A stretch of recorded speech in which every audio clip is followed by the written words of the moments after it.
Hello and welcome to a new episode of the Go podcast. I'm Jacquie Franciulli for Wahoo's 24/7.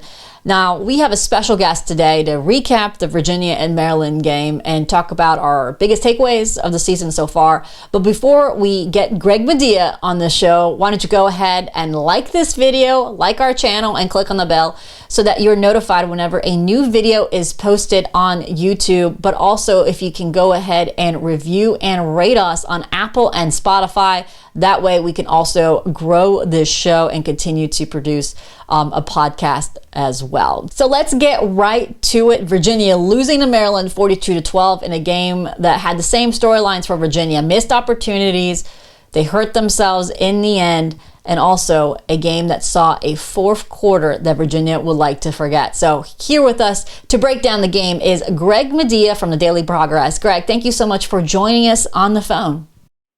Yeah, happy to do it, Jackie. Now, Greg, like me, you went to Tennessee to see the opener. You were at the game against JMU, and then you were at Maryland to watch that game as well. This is definitely a team that we've kind of expected. The margin of error is very, very small. What is something that you've taken away so far from the first three games of the year? I think first, just looking at the defense, I'm a little surprised at how the defense has struggled early on like they have. John Rodzinski's group was the strength of Virginia's team last year, and they held opponents to 24 points per game in 2022. It's not been the case this year. Gave up 40 plus in the opener against Tennessee, 42 Friday night to Maryland, 36 to James Madison. It's been a struggle for that group, and it's surprising given how much they have back, particularly on the defensive line. Right, that group is veteran, it's senior led, and it was supposed to be the group that kind of anchored the defense, and it's been a struggle. They averaged 3 sacks per game in 2022. The Virginia defense, they've got 3 through 3 games this year. Cam Butler has 2.5 of those 3 sacks, so he's played well. But they haven't gotten the production out of that defensive line that they probably thought they were going to get. Add in some of the moving parts in the secondary, whether it's injury or having to replace 2 former All-ACC corners, and it's been a little bit of a struggle in the early going for that Virginia defense, and that's somewhat surprising because of how well they played at times last season. On the flip side, I think Virginia fans are starting to see some encouraging things from the offense and what Tony Elliott and Des Kitchings want to do, right? It was such a transition year last year that a lot was not right with the offense a season ago, particularly at the quarterback spot. And this year, I know they've had to play a true freshman in Anthony Calandria, and he's been, he had the fourth quarter that wasn't great at Maryland. The interception in the end zone at the start of that fourth quarter was tough and probably was the game breaker, right? That didn't flip the game, but sealed the Cavaliers' fate that they weren't going to win the game. Had a chance to tie. Tried to fit it into Malik Washington, who's been so reliable for Virginia. He's been excellent as a transfer from Northwestern at the receiver position. Tried to connect with Washington one more time, and Maryland's Tar Heap still stepped in front of it and picked off the pass, and then Maryland was off and running, and things spiraled for Virginia in that fourth quarter against the Terps. But I think overall you're seeing some creativity on offense, the way they've gotten Kobe Pace involved in the passing game. They've used Darian Harrison, a speedy freshman.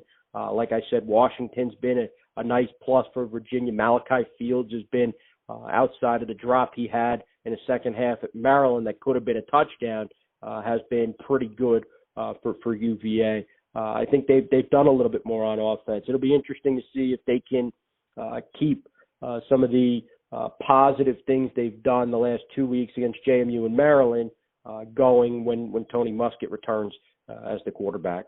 Yeah, Tony Muskett was day-to-day since his injury from Tennessee. We initially heard that it was 2 to 3 weeks for him to return. So this is a timeline of the expectation of he'll be back for the NC State game. So we'll see if Muskett will be back under center for the Cavaliers. But if you're on YouTube right now, the stats from the game against Maryland where Virginia lost 42-14 is now on your screen. And we're going to touch a little bit about what you said, Greg. First, on offense, yes, the offense has certainly showed some flashes.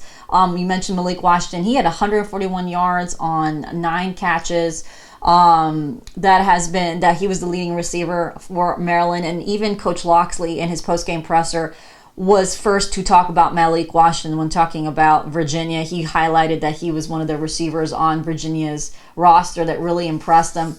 So Malik Washington, certainly one of those transfers that has had a great impact for UVA down the stretch. Now also, Brian Stevens, that was someone that I felt had a tremendous impact in the game against Maryland because Virginia made the decision, which is the right decision after the first two games, is moving Brian Stevens to center and then Ty Furnish at right guard. And with that, they were able to move the ball a little bit better, move the chains. Anthony Colandrea, it looked like he had more time with his passes. And when you looked at Pro Football Focus, when they graded out the game, Brian Stevens was one of the best at both run blocking and pass protection. And actually 2 weeks ago, against JMU, he was also second on team for pass protection. So Brian Stevens, like Malik Washington, seems to be one of the transfers that Virginia chose well and was able to get someone that filled a necessity. And now, it's paying dividends for them. So yeah, Brian Stevens and Malik Washington were two guys that highlighted. Obviously, Anthony Colandrea, that was one of the things that we were worried about. That fourth quarter was definitely something that you're concerned when it comes to a freshman quarter. Doesn't mean that he's a bad quarterback. I think he's actually a really good quarterback and still showing tremendous talent. But with the game on the line, he was trying to do a little bit too much. And even he admitted it. Tony Elliott and Des Kitchen said that when he went onto the sideline, he said that he should have ran the ball. And that's something that the coaches said they liked about Colandrea, was that he understood what was wrong and they didn't have to explain it into detail. But again, the offense showing some good glimpses. Now, running the ball is still a problem. They only had 91 yards rushing against Maryland. That's still something that they need to kind of hold in and be more consistent about. But running is definitely something that is still something where Virginia needs to improve on. And the pre-snap penalties. Again, they're hurting themselves by doing those errors and extending drives. But on defense, I think the issue, Greg, is mostly injuries. I mean, when you look at it, Antonio Clary has been out all year. That's affected their safety room. So Lex Long, who's going to be at linebacker, now is at safety. Then he got hurt during the game against Maryland. And then you have Stevie Bracey, who didn't look like he was available for that game against Maryland. So you have Cam Robinson taking a lot of those reps, another freshman. Then you have Caleb Hardy coming in at safety as a freshman. You have Dre Walker, who came in at corner after they had already switched Sam Westfall for Malcolm Green at that corner position. And then you look at that defensive line, you have Sue Angunloe, who's out for the year. And now you have Jason Hammond coming in, a freshman coming in to help. Chico Bennett is still not 100%. And you saw Mekhi Buchanan come in to help because Apollo Curie was hurt in the beginning of that game. I mean, the depth that we expected from this D-line, Greg, just evaporated in 3 games.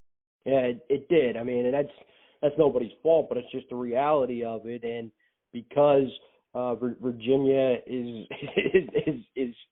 struggling with the injuries, they've had to play true freshmen. And even I asked Tony Elliott after the game, can you win playing this many true freshmen? He didn't make any excuses, but also said you'd prefer not to force them to drink from the fire hydrant, so to speak.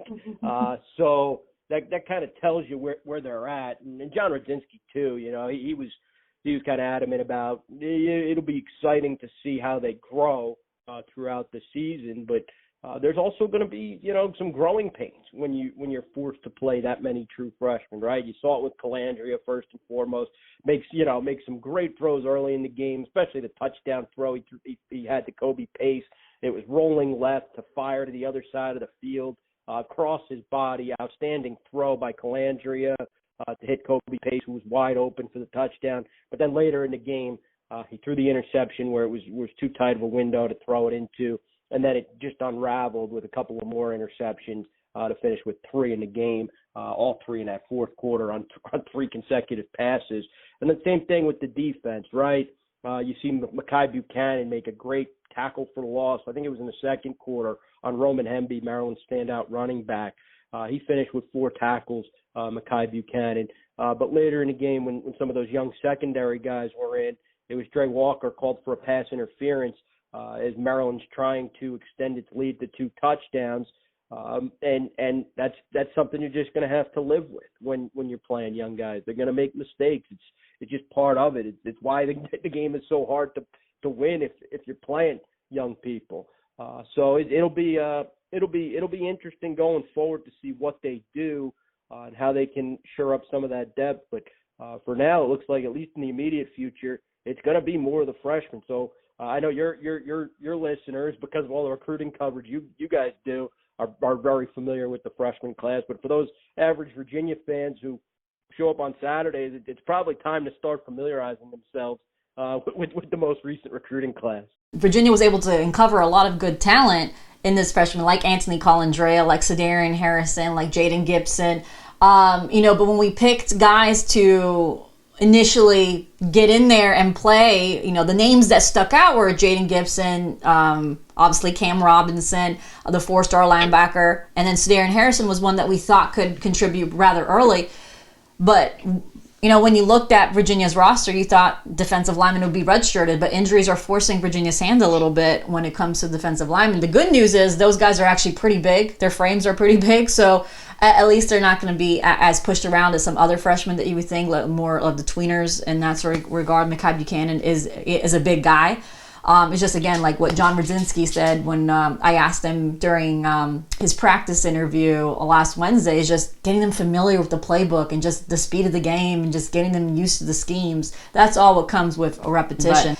Moving forward, Greg, when you look at this Virginia team, they faced NC State. They opened up conference play. When you go into this season and seeing them now, do you change your preseason expectation, or is this whereabouts where you expected where the team would be? It's so interesting because I think they're better in certain areas, like on offense, and they have some really good running backs that are trying and have been. And Des Kitchings, the offensive coordinator, to his credit, has used them in some creative ways, particularly in the passing game. I think at least Kobe Pace and Parrish Jones have been involved in the passing game. And then Mike Hollins, I think, has been running really tough when he does get his carries. And then, like I said, Washington's been good on the outside. So I think they're probably better on offense than they were a year ago, or at least show what they know what they're doing, and they have a little bit more of an identity on offense. But until this defense gets shored up, and that's the head scratcher, like I mentioned, for as good as that defense was and as improved as it looked from 2021 to 2022 with Radzinski changing things, kind of reigniting the fire in that defense. It hasn't been that so far this year. So until that gets shored up, until they start getting more pressure on the quarterback and allowing less in the running game, that's going to be problematic, right? They got to get those two things taken care of. And then the other thing, I think that probably makes you want to lower expectations for this Virginia team is the third phase too. There's always a backbreaker on special teams. It seems like since the Tony Elliott tenure began, and just to be frank, it's been one special teams mistake after another. In the season opener, it was a long kickoff return that set up Tennessee's touchdown against James Madison. The Dukes had a punt blocked, and they fell on it in the end zone for a touchdown. This past week, they're up 14-0 at Maryland, and boom, Maryland returns a 98-yard kickoff return for a touchdown. Not ideal for Virginia, right? You can't have those issues on special teams continue. And throughout the off season, there was a significant commitment to special teams. Throughout training camp, Tony Elliott spoke about how because they had more meeting time and players weren't running to class during training camp this year like they were a season ago. They were able to spend more time on special teams and be invested in special teams. And being at practice, we got to see all those special teams periods they had. So it's a little mind-boggling that it hasn't gotten right, hasn't gotten better this year compared to last, and it continues to be an issue. So they've got some problems, this Virginia team, without a doubt. And the crazy thing is, I think they're probably a little bit better of a team than they were last year. But between the schedule and some of the recurring issues, it's hard to raise expectations. Been saying this since even Bronco Mendenhall was the head coach. With Virginia, your margin of error is always going to be so tiny against several of these teams that they face. one little thing can really spiral out of control rather quickly. You have to play clean football. You have to play complementary football. So when you look at the game against Maryland, when they were striking distance from tying, you said Anthony Colandrea had an opportunity to throw a ball in the end zone. He got picked off there, but that was the tying touchdown. They were close. They were close. 12 yards away from tying the game. They end up losing 42-14, right? That's the beginning of the fourth quarter when Colandrea throws the interception. And, it's a play he's trying to make. He's trying to win a football game. Tough decision, but they were 12 yards away, essentially. That snap was from the 12-yard line. 12 yards away from tying the game early in the fourth quarter, end up losing by 28 points. Yeah, so that score doesn't really, it's strange when I'm thinking it's 42-14, but when you're watching the game, if you watch the first three quarters, you would never have guessed this discrepancy in the score between the two teams because it was a tighter contest among the first three quarters.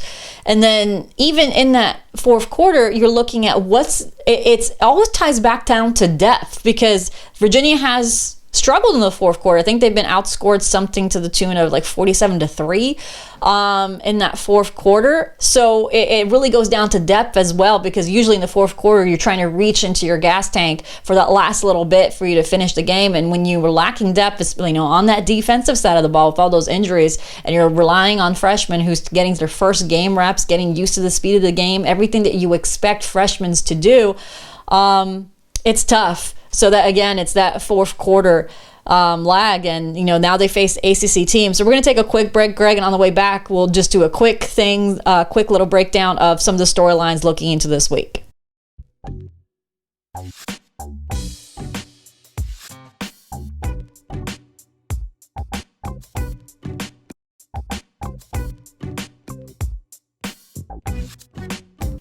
Welcome back to the Good Old Podcast. I'm Jacquie Franciulli for Wahoo's 24/7, and we're joined by Greg Madia from the Daily Progress. Greg, we talked a lot about the Maryland game and the first three games and what we've learned this season so far. But talk about the first ACC game for Virginia, who not only starts their conference play after three disappointing games, but, they welcome their former cornerback, Brennan Armstrong, back. They welcome back their former offensive coordinator and their former offensive line coach. All disband on this Friday night. What a first ACC game.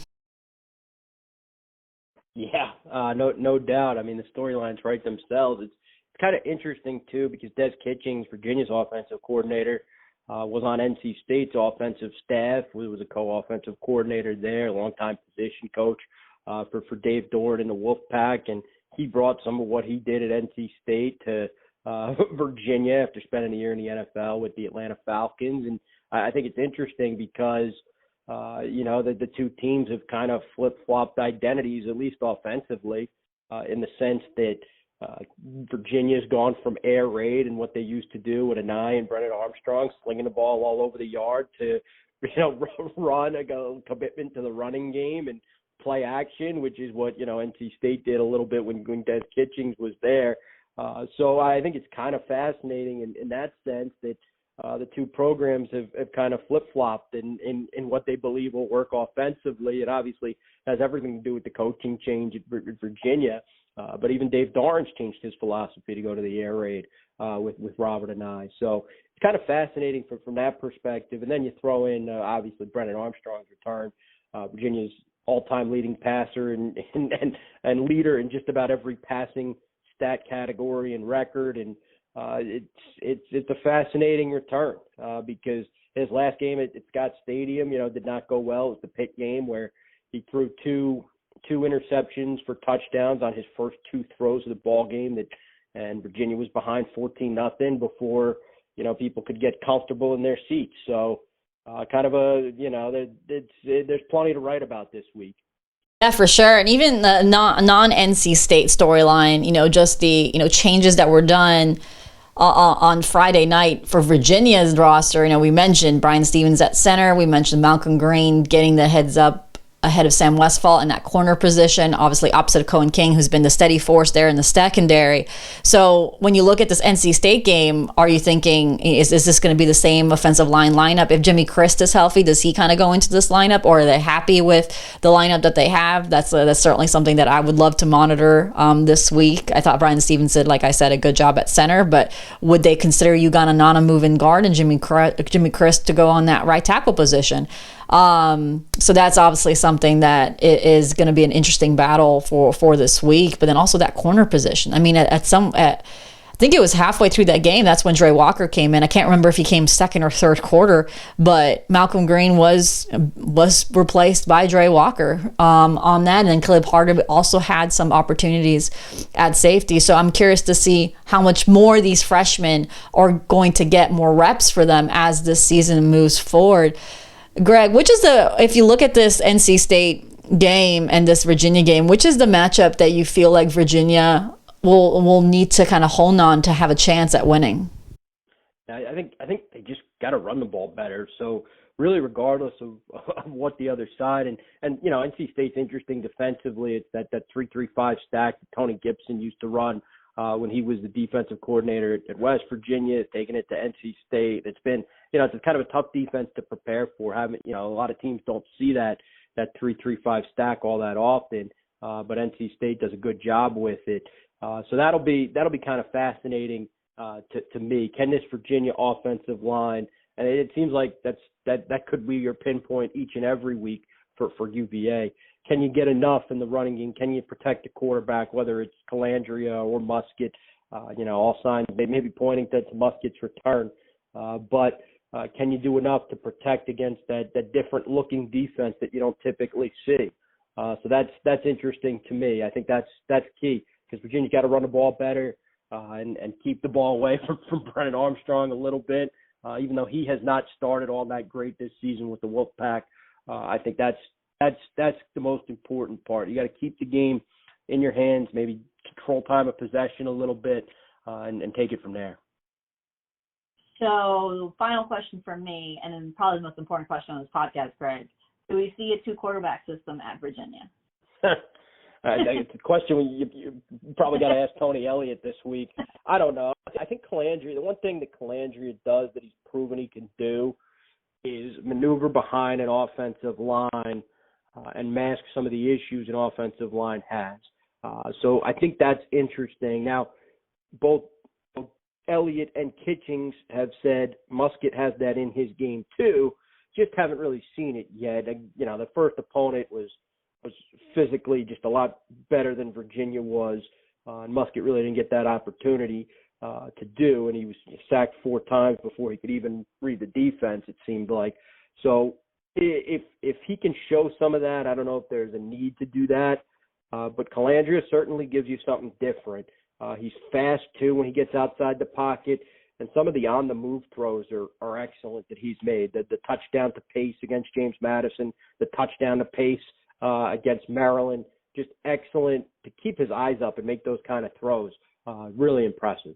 Yeah, and one of the things that we noted when Tony Musket was playing, although I feel like you said it's unfair to grade anything that Musket's done so far, because he had to face Tennessee, who, when we rewatch the game, you can count, it took about 2.5 seconds to get to him inside the pocket. So he didn't have any time to throw in that first game. But when you talk about Musket, you talk about his game manager skills, and you looked at Anthony Calandrea and some of his decisions on Friday night, and one of the things that stood out was he had the ability to know where that first down marker was and slide. He wasn't trying to be a hero at those moments. He was just trying to get the first down, and he did, I think it was 2 times in particular that I noticed that he looked to see where that first down marker was before he slid, so that they were able to get the first down and move the chain. So he does have there's glimpses of that game manager in him, but again, it's about getting experience so that you can know a little bit more when there was one time where he should have thrown the ball but got sacked, but then was saved from a Maryland penalty, a hands to to the face. So they're still growing. These are all things that you expect from a freshman. So it's just interesting. I think the 2 quarterback system can work if you do it efficiently. It's a rare thing for it to work, but when it does work, it's pretty good. I know obviously you can point to not comparing these quarterbacks to the quarterbacks Chris Leak and Tim Tebow. I'm not going to compare to them those two, but it is some coaches are able to do a 2 quarterback system. So maybe that is a question for Tony Elliott on Tuesday, which he will be speaking with the media in his weekly press conference on there, and we'll have coverage on Wahoo's 24/7 as well. Well, Greg, thank you so much for joining us on the show to kind of talk about not only the Maryland game, look ahead to NC State, but also just what your thoughts on the season so far. Yep, no problem. Of course, happy to do it. And thanks again for Greg for joining us on the show. I really appreciate his insight. And obviously, you can follow his work at the Daily Progress. And you can follow our work at Wahoo's 24/7. We'll continue to look ahead to NC State this week, and we'll look closer to that game against Maryland. We'll also have a couple more stories lined up. I'm working on a long-form feature for Thursday where the question is about the roster that Tony Elliott inherited and all the changes with transfers coming in, transfers coming out. So I'm going to be diving deeper into the roster for a feature on Thursday. So expect that on the site then. And of course, we'll have game coverage from that Friday night game against NC State. We'll be back here on Thursday to preview the game against the Pack. Someone from Pack Pride on the show as well, so we can preview the game, so we'll know a little bit more how Brendan Armstrong is doing and what changes they have seen under Robert Anai's offense. So all that is coming both here and also on Wahoo's 24/7. So for Greg Madia, I'm Jacquie Franciulli, and I hope you guys have a great rest of your Monday.